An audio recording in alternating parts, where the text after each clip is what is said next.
Good morning, ladies and gentlemen, Morning. boys and girls, kids of all ages, and Brody. What is up, everybody? What's up, Welcome to Brandon? the Hobby Hotline, the only live call-in show with your very own Uncle Rich Klein, Brody the Kid, and me, Texas Card Dude Brad Bethune. What is up? If you can tell, I've had too much coffee this morning already. We got an uncle, we got a kid. I mean, if I'm an uncle and he's the kid, I'd be the dad. I'd be the grumpy old dad. Grandfather. What is up? Good morning, everybody. Good morning, everybody. And call in, please. You know, this is really an evergreen time in the hobby, and this truly would be a time for any topic you all want to bring up to call in and talk about it, because we certainly, the hobby news this week has been quieter. There are things that affect the hobby, but it's not quite the same as some weeks. So if you got topics you want to bring up, this is the perfect week for it. And we definitely want longtime listeners, first-time callers to call in. Yes, first-time callers go to the front of the line. They go to the front of the line. And Herman, the wheels will always fall off when I'm engineering. So don't worry about it. Aren't you an IT guy? I am. That's why the wheels are going to fall off. I thought IT guys could fix anything. You should probably have Brody, because, kids are much more technically adapted than we slightly older people are. And, wait a minute. He could probably fix whatever is not wrong with my computer when the time comes. And you and I would probably still be sitting there, even if you're in IT. Exactly.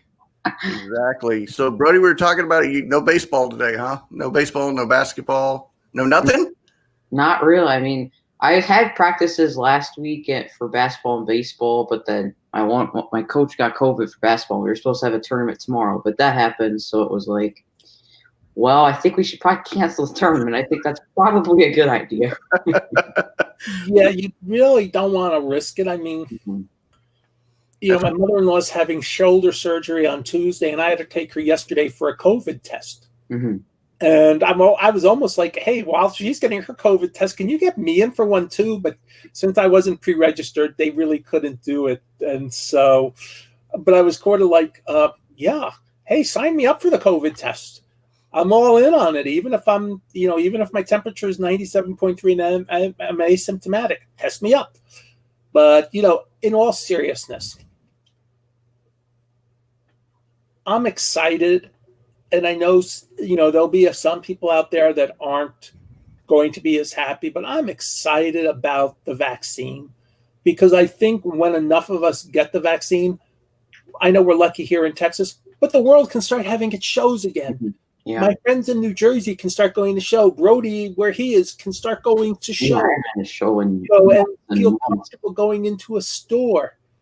And that can make 2021 the best year ever. And that's a great topic. So I don't think any of us are accountants, but I think we can talk about that a little, because I think, one thing is that if you are really selling thousands of cards, you will end up getting a 1099 through eBay. Mm-hmm. Make sure you're tracking. If you're spending, make sure you're tracking what you're buying, because then you can run it as a business. And yes, I believe a business has to show a profit like once every 5 years. But if you're really running at a loss because you're running your business, but you're adding inventory, which most of us do when we start a business, that's perfectly fine. That's perfectly legitimate. And the government will accept, and the IRS should accept that. Yeah. So you're okay.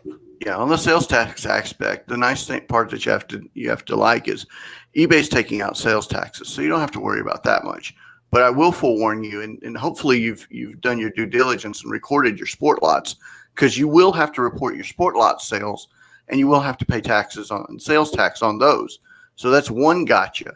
The other thing, and I cannot stress this enough: keep every receipt that you spend cards on. every top holder, all of that, keep all of that, because at the end of the year you can use that against your profits to lower down whether or not you're going to have to pay taxes at the end of the year on your profits. Luckily, I've been keeping everything, and I'm going to be running it at a loss this year, which is kind of nice because I don't have a lot of sales to dump into it. Hopefully next year I'll make a profit, but this year I'm going to go at a loss. But that's only because I've been buying a lot of boxes, got a lot of inventory. So you see those couple of boxes right there. Two or three of those have got my name on it there with Mr. Rich Klein. So yes, but make sure your records are as accurate as possible. Save every receipt that you and gas as well. Save your mileage, because at the end of the day, all that adds up. Every single bit of it. I mean, if you went to the last show that you and I were with, the smaller show, Rich, I counted lunch. Lunch counts as that because I was traveling to a show. I ate lunch while I was there. The entry to go into the show, I counted as an expense. So there's a lot that you can use as far as expenses and all that entails. So, because you're treating it as a legitimate business because you understand. And I agree. Get yourself an accountant or a bookkeeper. Yes, that is the best piece of advice. I many years ago when I was writing for Sports Collectors Daily, we talked about opening a store, and I think I got through 10 things about opening the store before I ever mentioned how to buy cards. One of the 10 things was have an accountant or a bookkeeper, and that's actually important. Yeah, because if you do one show a year or you don't do a lot of mail order, it's not really a big deal. You're keeping it under X amount of dollars. If you generate $300 for the year, the government's really not going to ask you for anything. But if you're throwing 30,000 into your banking account, the government may very well say, "Why is all this money coming in? Yeah, where's your paperwork behind it?" So it depends on the scale too. That's why PayPal sends out their 1099s for how many transactions and also how much money. Because if you have one huge transaction, you're going to get the 1099 from PayPal. Mm-hmm. If you have 20 transactions for $120 on PayPal that you've taken, nobody's going to care. You're under the $600 limit. When you're if you're doing self-employed stuff and you're $600 and under, you can report that if you want. You don't have to. It is totally legal not to, because if Brody writes a check to me for $550 for something I did for him for consulting, I don't have to report that legally. I'm not saying you morally should or shouldn't, but there's legal, there's moral, and there's business. And you're not operating as a business yet, but you probably are a business if you're selling a lot on eBay. You may not even realize you're a business. Yeah. So we're getting a little bit beyond normal expertise. I would honestly say just call up like H&R Block, or call up one of the larger tax groups and ask them if you have any specific questions. I just know I'm treating mine like a business. I'm treating mine as a business, and I'm using it as like I'm a sales rep by trade. So I'm going through and I'm just treating all the expenses and all of that, and I'm saving all that luckily my mom's a CCM. She does taxes for my family's business. So she can help me out with that, but definitely talk to a tax professional. Absolutely fantastic question. Very, very appropriate for this time of year. If you need like somebody, reach out to the hobby. Please do. Don't sit there and flounder on yourself. This can get very, very serious very, very quickly. And just try to reach out and get as much help as possible before the January or the April 15th date. So. Yeah, well, and Brad, you mentioned how you're at a loss this year because you bought so many boxes, and I think that next year people are talking about all the hype in the hobby. I think once stuff opens up, like you guys said, the hobby, it's not going to go tremendously down, but it's going to go a little down because people aren't going to be breaks all night. Because like my dad and my mom kind of love COVID because they don't have to run to my friends' houses every 20 minutes. I could argue the other. You might even see more breaks because Yeah. then you'll get some in-person stuff to do too. True. You But know, I was lucky enough before this all hit. We went to the million card break. Mhm. They had at AT&T Field in Arlington, and I was able to get in as hobby media, so it was really a fun afternoon. Mhm. But that would have been an even better experience, and I understand why, because it was thrown together a little quicker than maybe it could have been. But could you imagine if there were actually more Rangers in the first series of 2020 Tops, Oh yeah. and there were fans there that you could give their cards in person to? That'd be And great. you're doing the break, and all you do is they come up. They come up, and it's prearranged that they are there, and they're not all going to rush at once. This break is for Brody the Kid, and Brody the Kid is in the audience, and he comes up and he collects his cards on the spot. Mhm. You could have breaks actually like at the National where stuff is done live on the spot. I know some of the breakers at the National now have them in their home studios do it, and some actually do it live. But think about how cool it is to pick up your cards if I went to the National in 2021 and I bought a break from somebody I know like Gatsby's Case Breaks, because I used to work with him at Beckett. And I bought the case and I bought the card and I got a personalized box break. And during the National, I would go up and, I could be sitting when he's live breaking, and I would go up and collect my cards on the spot. Think about how cool that is. Yeah. Yeah, that'd be awesome. Breakers won't have to ship the stuff, which they love because they have to take money out of what they make because they have to ship the stuff, which is really expensive. Right. If you got breakers in different countries. Well, but I'm sure the price of shipping is included in your team breaks. It is. Yeah, or at least you can as much as possible. I mean, But then it could be a little cheaper if you don't have to ship it. You could do an in-person. And that's Exactly. cheaper. It's extra money. It's extra money in your pocket. And, hey, the more money, it's only a few dollars. And if you can put a few extra dollars into your pocket, that's not the worst thing in the world. Right. And I like the question about F1 cards.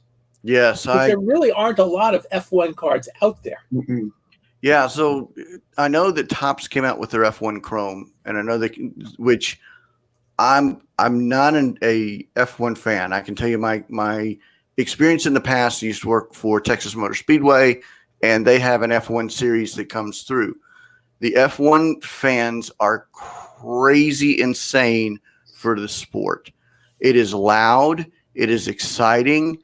It gets you geeked up because when that sucker, they hit the gas on that back stretch and you hear pop, pop, pop, pop with the gears going, it's insane. It is amazing.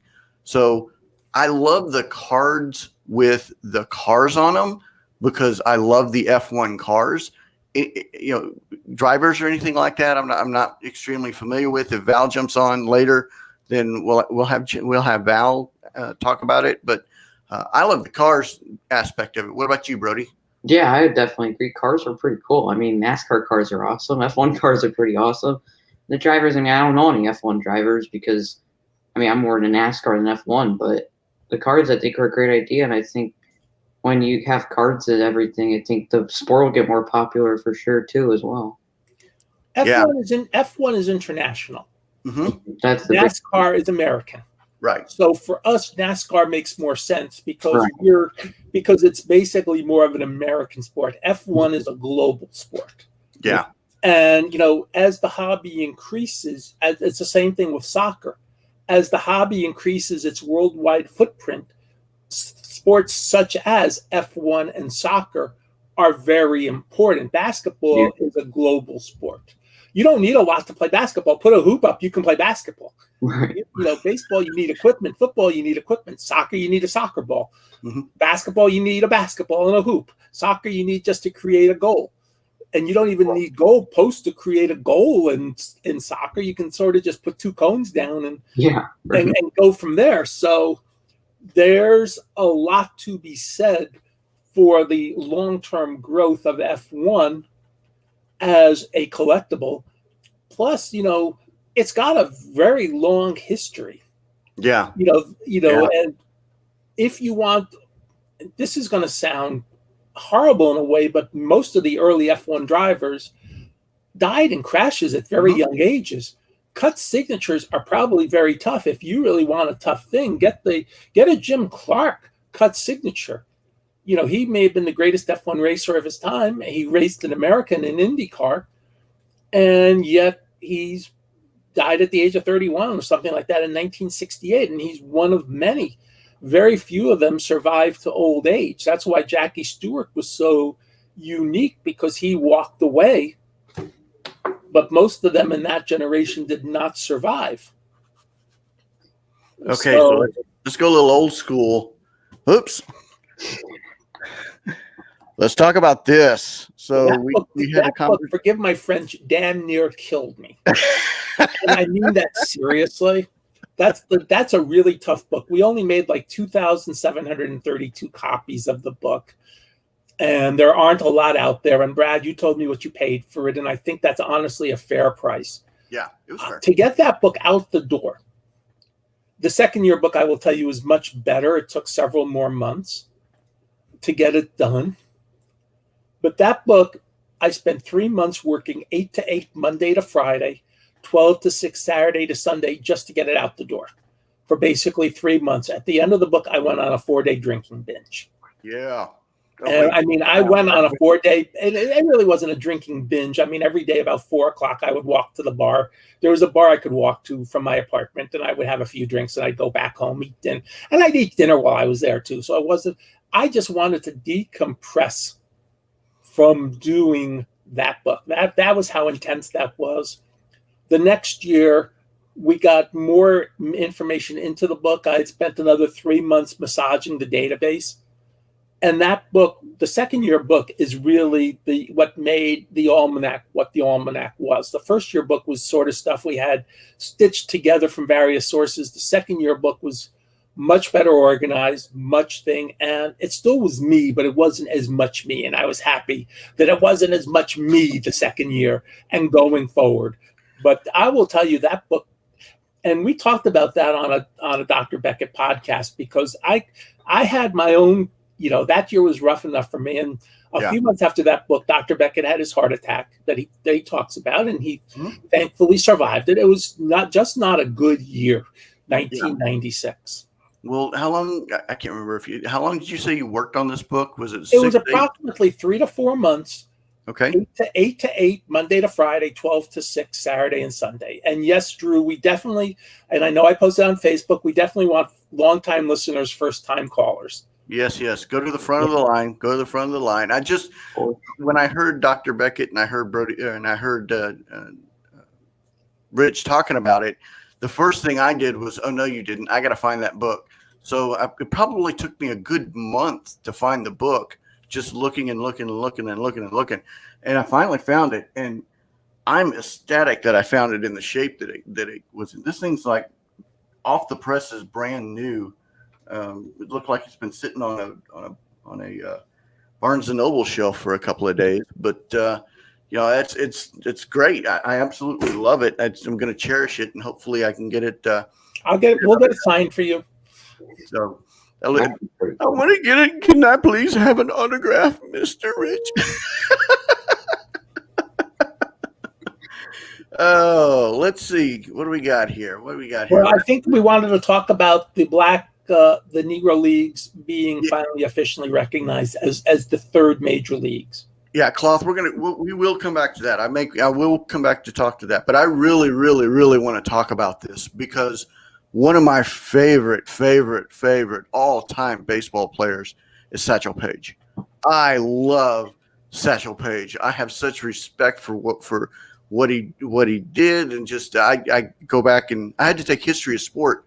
There is actually a history of sport in college, Brody. It's pretty cool. I took history of sport, kinesiology major, and hardcore. I fell in love with Satchel Paige. So the fact that the Major League Baseball is righting a wrong and finally pulling the Negro League, or I'm not even going to call it anymore, now that they're all 100% baseball players, and I can't wait till they do the same thing to the Women's League and just pull those ladies in as well, because that's a crying shame as well. But the fact that that Major League Baseball did this, kudos, and it's about time. It should have happened like 5 decades earlier. I mean, but yes, and I'll shut up and go on. Well, I think it's a big thing too, because a lot of kids my age, I mean, they know what the Negro Leagues was, but they're not like super familiar with it, and it's going to get talked about more because it's a major league now. And what does this lead to? Does Top start making Negro League cards? I mean, that could be, that would be cool. Like if there was like cut signatures or something in there, that'd be pretty awesome. Just we actually, and just to give a preview, Dr. Beckett and I taped some, we'll call them emergency or topical podcasts this week. And one of the topics was the Negro Leagues. So I like to say I'm warmed up on the subject. But, you know, to me, the cut signatures can include people who played after that 1948 period.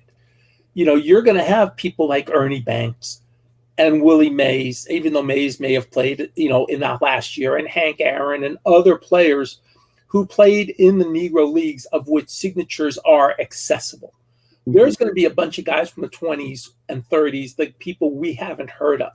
Mm-hmm. Their signatures really aren't going to be accessible. You don't know who they are. I mean, they're going to be some people that the SABR biographical committee, you know, led by my good friend Bill Carl, are going to have to now dig in and really get the biographical information on. I should ask Bill what he's going to do about that.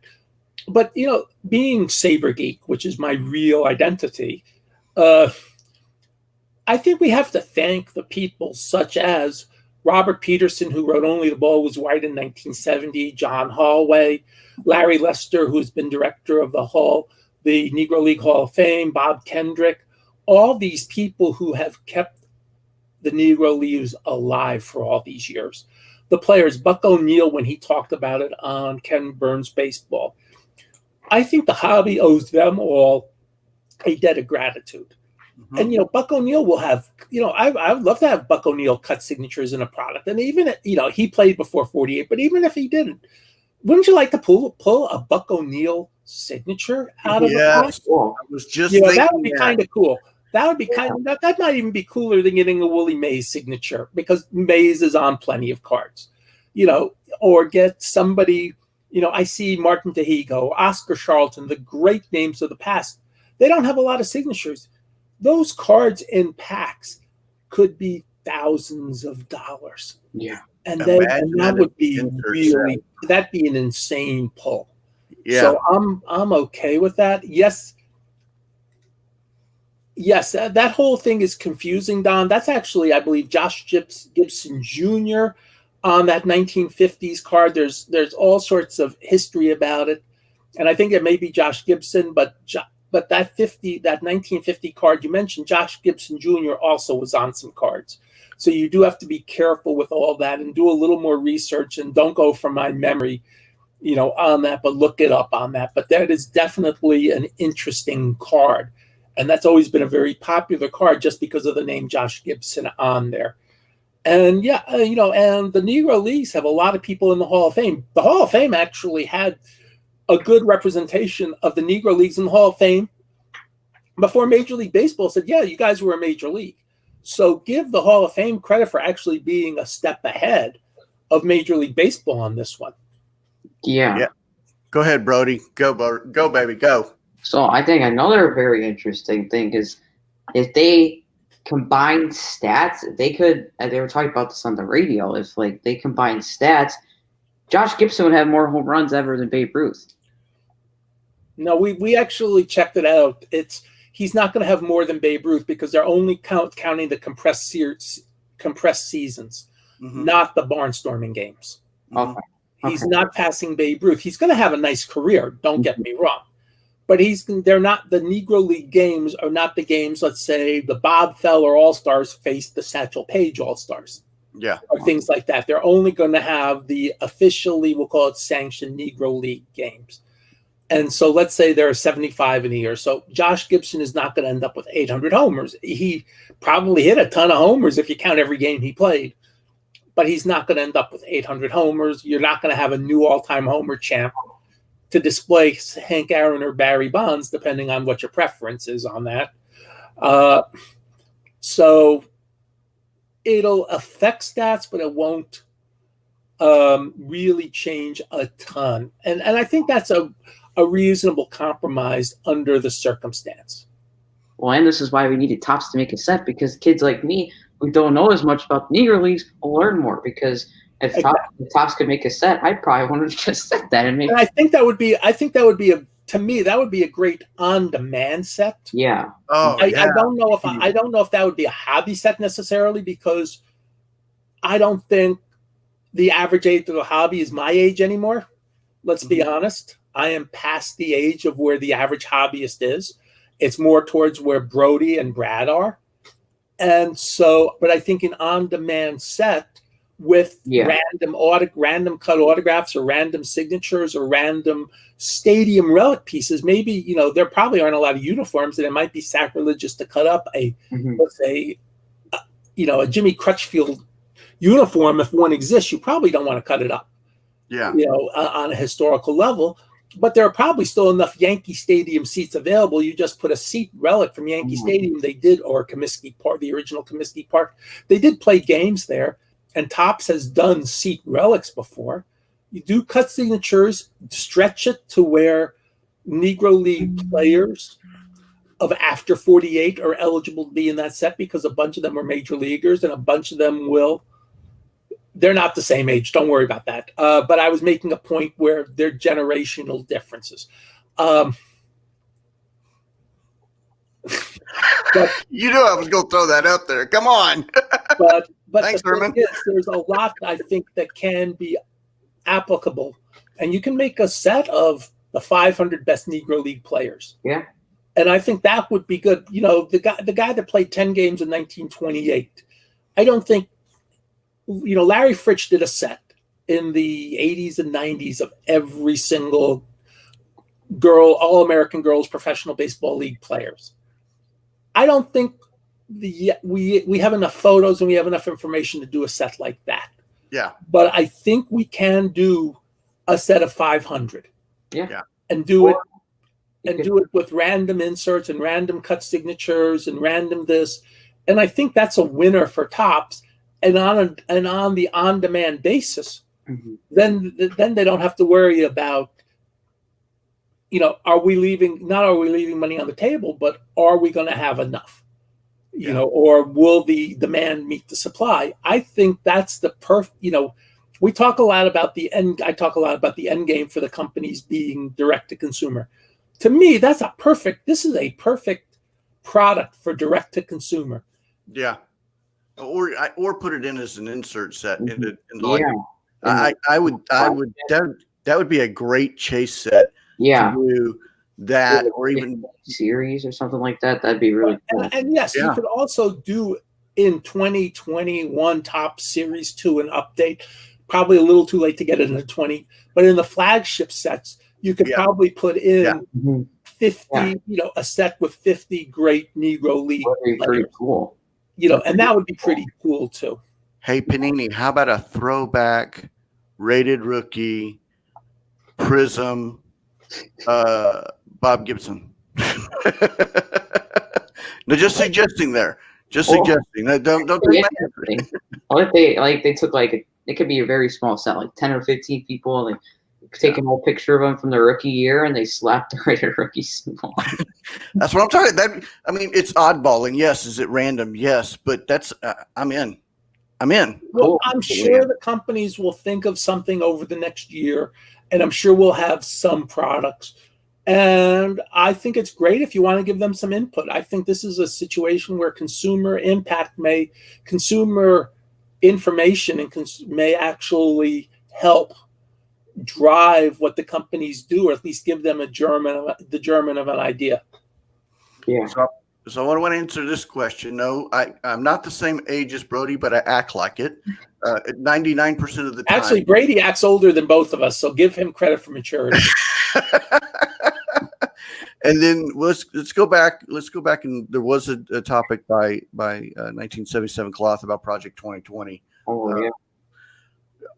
So there's been a lot of talk in the hobby that let 2020 pass.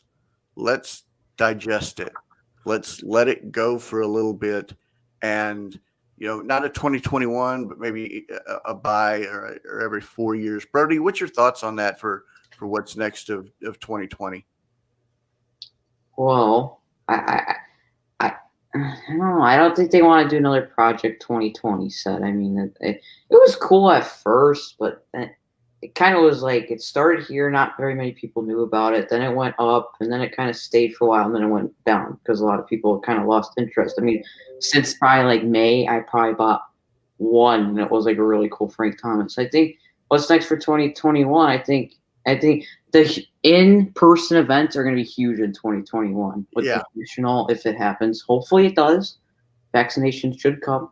But other events, even small shows, are probably going to be packed because, like, usually we have a show in March, and if somehow they can do it and there's not, like, any restrictions because the vaccine's out or whatever, that show will probably be packed because it'll be the first show somebody around here can go in, like, a year and a half.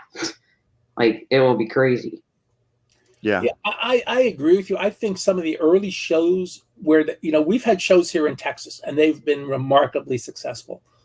Kyle ran a show last Saturday and drew over 200 paid admission. And we do have less restrictive rules here in Texas. And my only rule: if you come to my table, wear a mask. And I make sure you're wearing a mask if you come to my table. And the rooms he has are very aerated. They're very well done. But Brody's right. I'm one of the things that not bothered me because I accepted it. But 2020 was supposed to be in Atlantic City, and I was going to spend a couple extra days, take a vacation, visit friends and family I've not seen in 14, 15 years. I didn't get to do that. And there's a part of me that realizes that's missing this year. I've kept up with them on Facebook and Twitter and LinkedIn and their Zoom things, but it's not the same as actually physically seeing somebody. We are all overdue for in-person looking at cards, enjoying it, chatting about the hobby in person.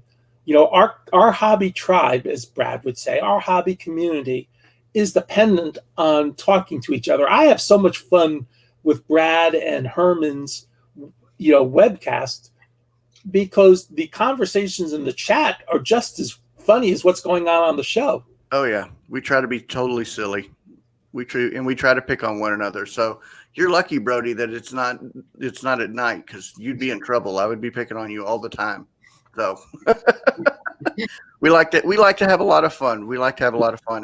I hope, and there's he made another cloth, mini sets with artists. He's doing the top 5 rookie or something.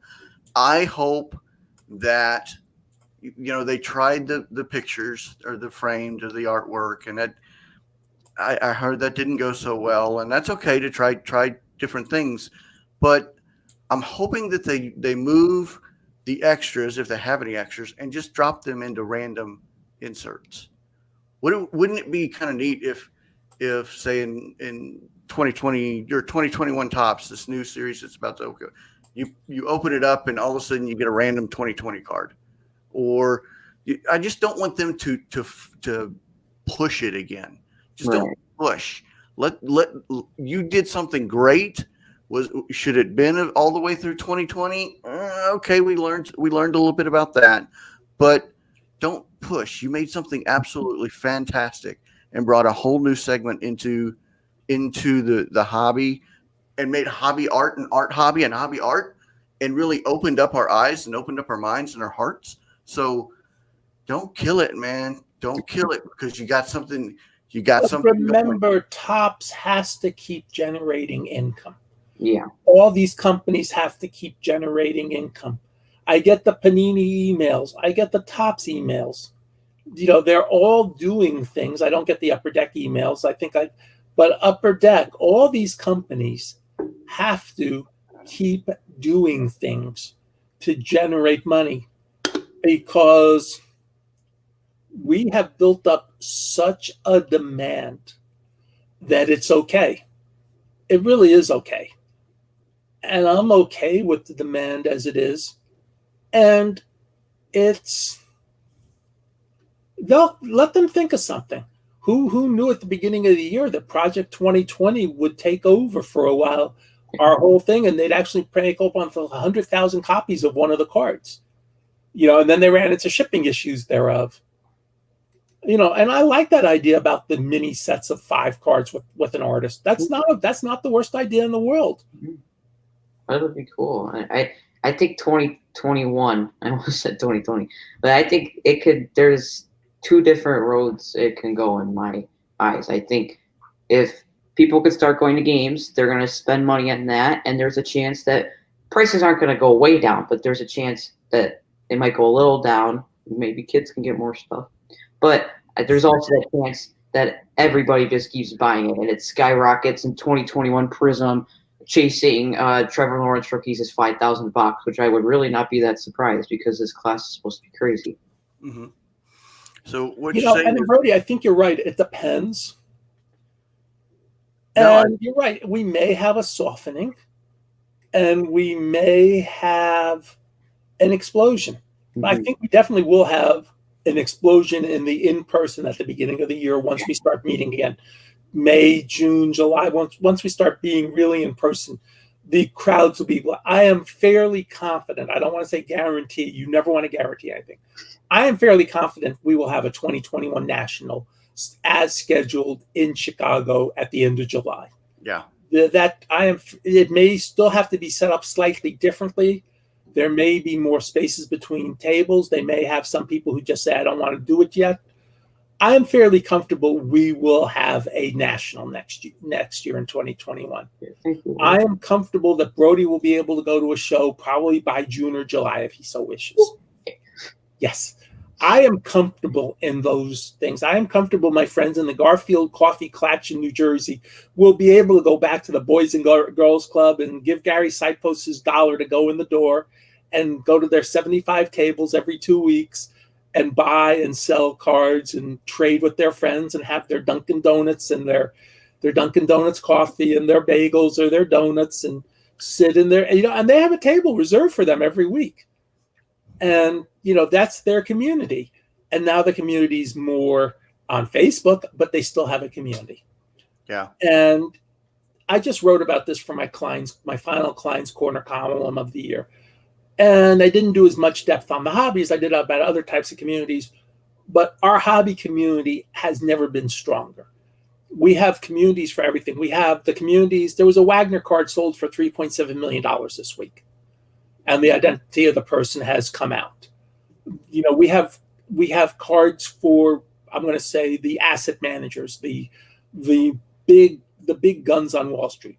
We have cards for the normal high rollers, and we have cards for people like you and me. And, one thing I miss is being able to go to the wild, what we call Walmart or Target, and buy the occasional $20 box.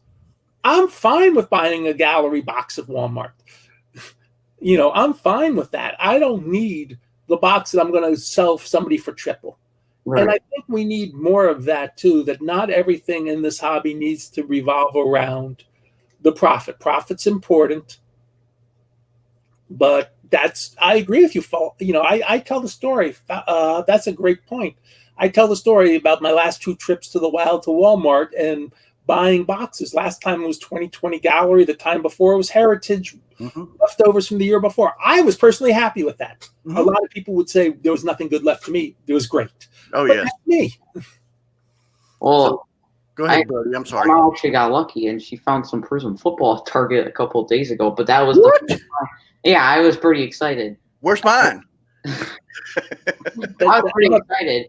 And, of course, the cell pack I opened had, nothing good. But, it was just fun to open Prism football. Exactly. I'm actually opening Prism football? I never thought this would happen. But that was the first time I probably had cards stocked at my local Target in probably 7 months. I think it was June we found Optic Baseball or something like that. And Optic Baseball is a nice-looking product. It is. I love it. On Optic Baseball. Yeah, and Optic Baseball and Prism Baseball, some people might not even know it exists because, you think of Optic and Prism, you're thinking football and basketball. I think those Panini baseball products that are really huge in other sports are going to boom eventually because it's Prism. I love the rated rookie. I love the rated rookie cards that Diners and Optic come out with. I said it on my podcast. I think they're dark horse. I love those cards. I love them. If you go back into the '80s, back in the '80s, and then early '90s, everybody wants the rated rookies.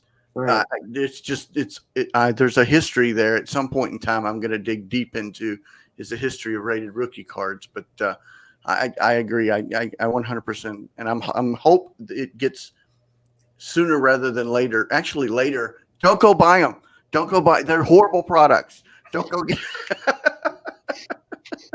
So, all right, we got another from Mr. Bobby Baseball. Best storage. Which do you think? Semi-rigids or top loaders and penny sleeves? I like top loaders and penny sleeves. Those are kind of my jam. I personally prefer semi-rigids and penny sleeves, but the one advantage of top loaders, or the softer things, is that tops loaders are lighter. Mm-hmm. If you're carrying them into a show, you can carry a lot more cards in the top loaders, but they're bigger. What I like about semi-rigids, they fit much better into a shoebox. Yeah, so there's a pro and a con to everything, and yet they're much lighter on the other one. But I happen to prefer the protection of the top loader, the semi-rigids with a penny sleeve inside. So everybody does it differently. If I have a card for sale, it's more than $10. It's in a semi-rigid and a plastics and a penny sleeve. Or if it's a vintage card, it's a 2-cent sleeve and still the semi-rigid. Yeah, I like to put everything pretty much in a penny sleeve, and then it depends on the storage. Everything goes into a top loader. But if it were to if I ship out, it really depends on the dollar amount and how. If I'm going to send one card, it's going to be in a sleeve or in a semi-rigid because it fits into the mail easier. You don't have that bump, so that there's less to damage the card when it goes to the mail. That's what I've asked the mail guys, and they said that's so 1 to 2 to 3 cards I'm going to put into a semi-rigid. Anything more than that, I'll get a large top holder, put 4 or 5 cards into it, and then send that through. But to each his own. You do you, boo. Yes, I got it in. But I don't think it's more of what you really 100% want to do as opposed to just as you want to do it. Yeah. Let's see. We got we have Sports Card Live on the hotline. Who else do we got here? Doing a little bit. Let's see. How do you slide penny sleeves into a semi-rigid? Okay, so I put the card in a penny sleeve, and then I kind of pinch the penny sleeve or the semi-rigid and then slide it through. So it is easier to get it in and out of top loaders. I've just take like a dead card and just try it 4 or 5 times until you see that's what I did. And now it takes all of like 30 to 45 seconds to do it. So, yeah. Let's see. Used to use one touches. What about the Cleveland Indians? This is up your way, Brody. What about the Cleveland Indians? What are they? What name would you name the Cleveland Indians? Not the Cleveland baseball team. That's not going to work. White Sox fan. Let's go with the Cleveland. Can't use Black Sox. Cleveland trash cans. No. I don't know. Cleveland. That's pretty good. Cleveland Citizens. Okay. That's not bad. By the way, nothing related to this, but if it's about a decade old now. But for those in the audience and you too, if you've never seen the Cleveland official tourism video, it's a parody. Yes, you've got to watch it. It is the funniest thing out there. Yeah, no, I like that Cleveland Rockers because that's the Drew, that Cleveland rock song. So that's might be pretty good for Rockies though. Well, don't forget the Rock Hall, the Rock and Roll Hall of Fame is not that far from the ballpark. Yeah, and it's probably the leading tourist attraction in Cleveland. That's Yeah, an idea, to be honest. That actually would probably make sense. you know, I like this one. I was thinking, you know, because Cleveland, you know, maybe the Cleveland workers, or to go with like your Cleveland blue collars, or something to go to that route. I mean, you know, they were the Cleveland Spiders in the 19th century. They were the Cleveland Naps at the turn of the century, with Nap Lajoie as their manager, and they just like in those times, you nickname sometimes your team after the star player or manager. Brooklyn were the Brooklyn Robins, after Wilbert Robinson, who managed the Dodgers at that point. The Naps were after Nap Lajoie. So, I mean, those are the old traditional names. They probably won't be used, but I mean, if you really want to go really old school, you know, I will tell you again, I don't want to give it away, but Dr. Beckett and I taped a podcast on this one as well. And so we did another one this week on that. I don't know about this one. Can we do the Cleveland anti-champion? This is a pretty good one too, to be honest. I like this one, the Cleveland Fellers. You know, well, that one you would honor Bob Feller, yeah. one of the most legendary Cleveland players. Like, Feller is also a name for guys, so I could live with that. I mean, and what's going to be interesting, it honestly, I don't think it's going to have much hobby impact. Maybe the first year you name the team, there'd be a little extra interest. Yeah. But the memorabilia sales, once you give the nickname, will explode for a couple years. It'll be a ka-ching moneymaker for everybody involved. So that is something to consider. I mean, the hockey team, the long-gone hockey team, were the Cleveland Barons. Yeah, does that mean that the team would be the Bee's Knees? Oh, that was bad.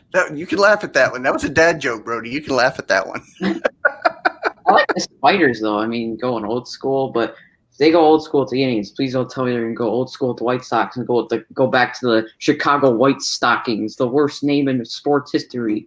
Well, there are worse names, trust me. Have you seen some of the minor league team names over the last decade they've come up with? Oh, yeah. Some of those. Oh, yeah, ours is like the Sox AAA is like the Knights or something.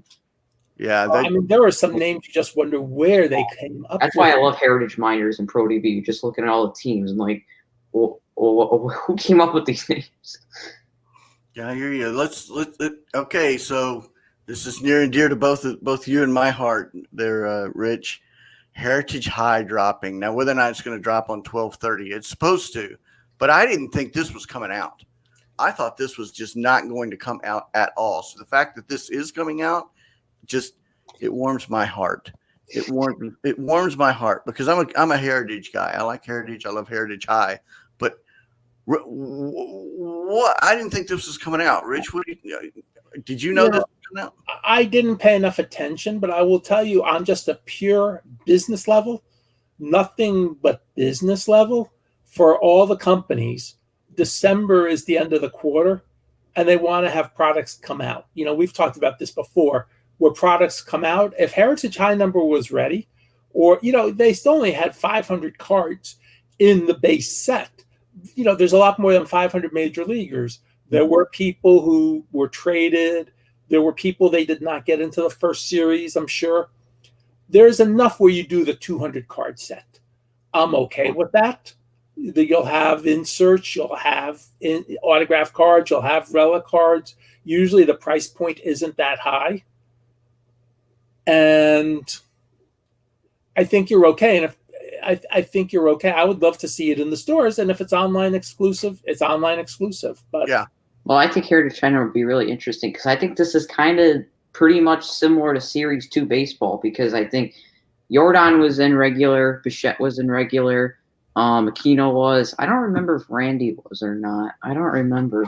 But Robert wasn't in Heritage regular. Robert's going to be the huge chase card again. So this might be sort of like Series 2 where you might I mean, don't get me wrong. People like you guys love ripping Heritage because it's a fun product. But some people that just want the rookies, you're probably better off just buying Roberts off of eBay because he might be the main guy and the only guy if it's like Series 2. Series 2, there's Robert and nobody.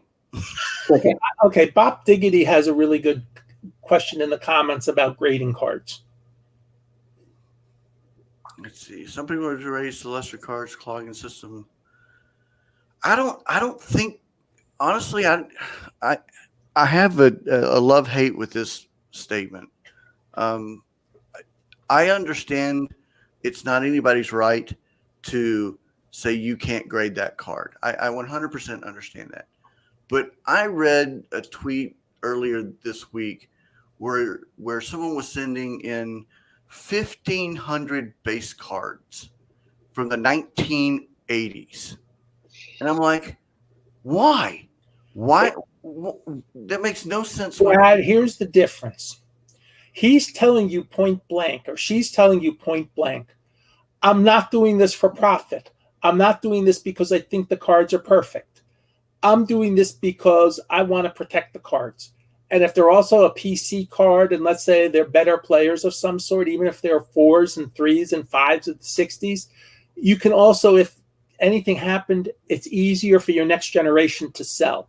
It's also, if something happened in terms of insurance prospects, it's easier to say, I had a 69 mantle and a 4. Yeah. You now have a card professionally graded in a holder that there's pure information on. There's factual information as to what the grade was perceived to be. And as such, I'm 100% behind it as long as he understands or she understands the price points and the reason for doing that. So it's not our job to say why you should or shouldn't do something. Right. This person has made a decision, understands all the ramification. This is not a discussion question on terms of whether they should or shouldn't. They've already thought about it. This is not that, they're asking in a lot of ways. And I agree. And that's why I'm agreeing with you to send them in. That's why I said 3s, 4s, and 5s. 3s, 4s, and 5s aren't 8, 9s, and 10s on 60s cards. 3, 4s, and 5s are nice average graders. That's fine. You understand why you're doing this. I'm 100% behind you. You want to send them in? I'm the first person to tell you to go do it. The grading companies also tell you to do it because they're going to make money. That's okay too. There's nothing wrong with that. You're not doing it because you think you have a perfect 68 Topps Joe Sparma card. You're doing it because you have a 68 Topps Tigers team set, so you want your Gates Brown put into a holder. That's perfect. You want your Denny McLain in a holder. You want your 1987 Roger Clemens in a holder. You want your 2007 Derek Jeter in a holder. That's okay. Yeah. Go for it. You don't even need validation from us. That to me is a subject that your decision, your money, and you're probably right. You want the cards protected. You like how they look in a holder. Bullseye. Yeah, I agree with that. If that's what you want, for sure. I think the only thing I'd really grade a base card was if I saw it was in perfect condition, because I really want to get a card that's in a black label one of these days. I don't know if I'm ever able to do it, but I just want to be sorting through cards, and I look at this card, and it's like, it's perfect. There's no scratches, nothing on the corners. This could get a black label, and I think that would be what I wanted, even if it was just, Zach Collins and the White Sox or something random. I think it would be cool. Right. But yeah, if you had the whole 1987 Tigers and you had this nice case you want to display them in, and you got them all graded, that'd be cool. Yeah, so I was talking to, it's that time of year, of course, Rich. I was talking to my insurance agent yesterday. Yesterday I was talking to him, and we were talking about baseball cards. We were talking about insurance on baseball cards, and he asked me how many cards I had. I gave him a rough estimate, and he goes, "Well, what do you think they're worth?" I'm like, "I don't know." So, but then I started thinking about the whole PSA grading and all that entails. Well, if you have something happen in your house and if you have insurance, then you have the set registry, you have you have it documented that you had this card, and it can tag back to you. So if it's from a pure collecting standpoint, like Rich has challenged me to do the 1972 Texas Rangers, I'll probably slab those. I will probably slab, because it's a personal thing. I love the Rangers 1972 birth year. Yeah, I'll probably slab those at some point, just because I want them protected. Mm-hmm. And if I get a slab and I upgrade, I'll slab that one. I'll slab that. For a personal collection, 100% agree from a collecting standpoint. I'm a little disappointed that we've got people, sinuses, are cracking old school junk wax and sending in old school junk wax to get it graded just to see. I mean, that's the part but who am I to say? So you do you boo. What is it? You do you boo. Well, that's a You perfect do you example boo. of you do you boo. Yeah. And Brad, you mentioned how this is another topic. You mentioned how you asked how much you take all your cards worth. I think unless you have every single card in your collection graded, that's impossible to say correct answer. Yeah.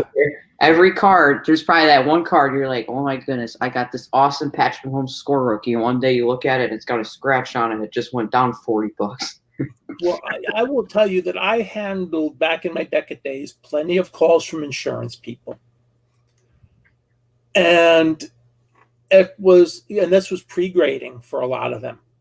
It'd be so much easier to handle those calls when the cards are graded. Mm-hmm. So there is something to be said for that.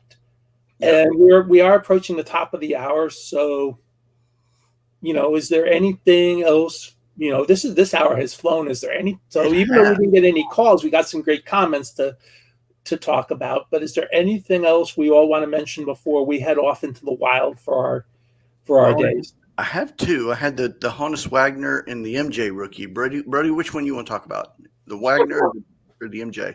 Talk about MJ. I love MJ. I love MJ. I absolutely love. He is my favorite basketball player of all MJ time. should be selling for more than Wagner, in my opinion. So I didn't get a chance to look before the show. I was doing some piddling around. But the last time I looked, there was a PSA 10 MJ rookie for $180,300 was the last time I looked, and that was like 10 o'clock last night. Had 2 days still left on this auction. But honestly, I'm a little disappointed. I thought this card would go higher. I know there's a lot printed, but dude, this is MJ. This is Michael Jordan. I'm maybe it'll get that last final rush, and maybe it'll go up in price, but I don't know, Brody. What do you think? I'm disappointed. I probably agree. I think LeBron stuff, his stuff's really valuable. A lot of his rookie stuff. I think his stuff devalues Jordan because he got all the new school guys that are in their 20s. LeBron's the GOAT. Jordan, he couldn't do anything LeBron can do. But LeBron James. LeBron. I think Jordan. I think that should be selling for. I think eventually that should sell for $1 million because it's just he's Jordan. And when Jordan dies, when that happens, his stuff's going to actually explode. If you thought Kobe stuff exploded, his stuff will go in insanity. Yeah. Like, it will be. Well, I think one of the things with Kobe exploding was the suddenness and the youth and the unexpectedness. And Kobe was fresher in our memories. By the way, I just checked the MJ rookie. It's still at $181,000. I just looked it up about 30 seconds ago. Yeah. So I don't think MJ will explode the same way. It exploded during the last season documentary. Yeah. Yeah. Because people remembered how much the generation, Brad's generation and the generation after Brad of collectors, they grew up. And in the 90s, basketball started outstripping baseball in terms of popularity. Yeah. So the store owners I talked to in the 90s were telling me that the kids were actually still buying basketball even after the baseball strike. They bought basketball more than baseball. So Jordan touches that generation, and it's the age of the kids at the time who are coming back to the hobby. Many of them have money. And remember, the auction still has a day to go. You don't know if people are going to snipe or have bids already set up to see where the MJ rookie ends up at. So there's a lot there. And I'll be curious next week at this time what the MJ rookie actually sold for. Because that will be interesting. It'll also be interesting who bought it. So whether that becomes another card for what we'll call the fractional ownership, or will it be a person with deeper pockets who just wants to keep the card? So that's an interesting question. That also has brought more money into the hobby, especially on the super high level cards, is the fractional ownership, because all three of us can probably afford to have a piece of that card. If, let's say, that card becomes fractional, we can't afford 181,000, but if it's $50 or $100, most of us can afford in the hobby the $50 or $100 to have a piece of that card. And then that actually, as we've talked about on the show, that money is also more. There are stricter rules and regulations for most of those companies doing the fractional ownership. Yeah. So you're actually safer in a lot of ways. You know, you talked about insurance. Well, that's another way of insurance. Yeah. Your money's actually safer with them. They've had to go through and file forms where, you know, it's a bigger thing. So I think that's a really interesting topic because this year we've definitely seen an explosion in the high level stuff. I mean, more than ever before. I mean, there's an old saying, the two of the easiest things to sell in this business, your very best stuff and your very worst stuff. Yeah, exactly. It's the things in the middle that are tricky, but the very best always sells. The very worst always sells. The very worst always sells because it's affordable. The very best always sells because those people with money want to buy the very best and they can afford to do so. Yeah. I've seen everybody go back and cracking the old wax and cracking the, trying to find the Jordans now. So that's going to be interesting to watch that come to fruition. And we all don't make John Newman money, so none of us can really afford it except for John. So I expect John to be up on that bid. Okay, I mentioned before the show that I had to take my mother-in-law she's getting a shoulder operation on Tuesday. Her shoulder is almost beyond repair. And I came back to the office, and on my desk was this little package with this wonderful thing. I think I know who sent it, but I really want to just point out I appreciate receiving this. It was a really nice touch for the holidays.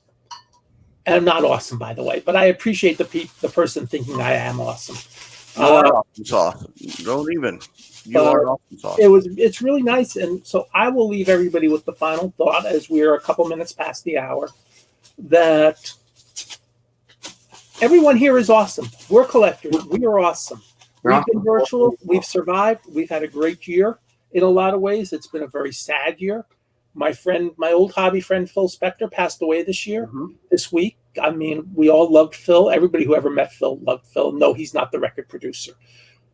And, I never got that final chance. I probably would have seen Phil at the Atlantic City National. I never got that final chance to see Phil. So that's why we cherish seeing each other, and that's why we cherish doing these programs and talking about it. And remember, the money is almost secondary. It is. To our hobby wishes of May 2021 be a year where we all find whatever we want on the retail shelves or the hobby shelves. Brody, what are your final thoughts? Oh, yeah, everything Rich just said for sure. Happy holidays. And one more thing. I'm not guaranteeing it, but I'm very certain Ohio State's going to plummet Northwestern today. I will think you're right. I think that's going to be a major mismatch. We'll go back. Tribe, I really do appreciate you. I appreciate the hobby love. This has been a very difficult year for all of us. It's been exceedingly for myself. I appreciate all the love. I appreciate everything that everybody shared. I cherish the relationships that I've developed. I do say you do, boo. You do you, boo. I say that because don't let anybody steal your joy. Don't let anybody tell you that what you're doing in the hobby is wrong, unless it's illegal. Unless it's illegal or you're cheating somebody, that's a no-no. I'll slap you down. But man, just thank you for your love. Be kind to one another. Be humble. Merry Christmas. Happy Hanukkah, Ridge. Happy New Year. And just thank you for watching. Thank you for supporting. Thank you for your comments. You don't know what it means to us as people that are here doing this. So thank you. And and thank you guys. And one more thing. Go ahead. Tonight at 6 p.m. Central Time, I got Hobby Life Show episode 24, the Christmas episode on tonight. Flash Chat will be open. You guys could come and hang out if you want. And we're giving away a pack of Prism Draft Picks basketball, so it should be a lot of fun. Awesome. Are you dressing up like Rudolph? Are you having my friend? Okay, hold on. It's inspiration from your pal Val. There you go. Your friend Tim Trout on again? Apparently I have a present from... Put Trout on again. Apparently I have a present. Oh, yes. Oh, that is worth it right there. My life is now complete, and I'm taking that picture and I'm splashing it everywhere on Twitter for the next 3 days. Thank you for watching, everybody. Y'all have a fantastic week, a fantastic holidays, and thank you for your support. All right, great show.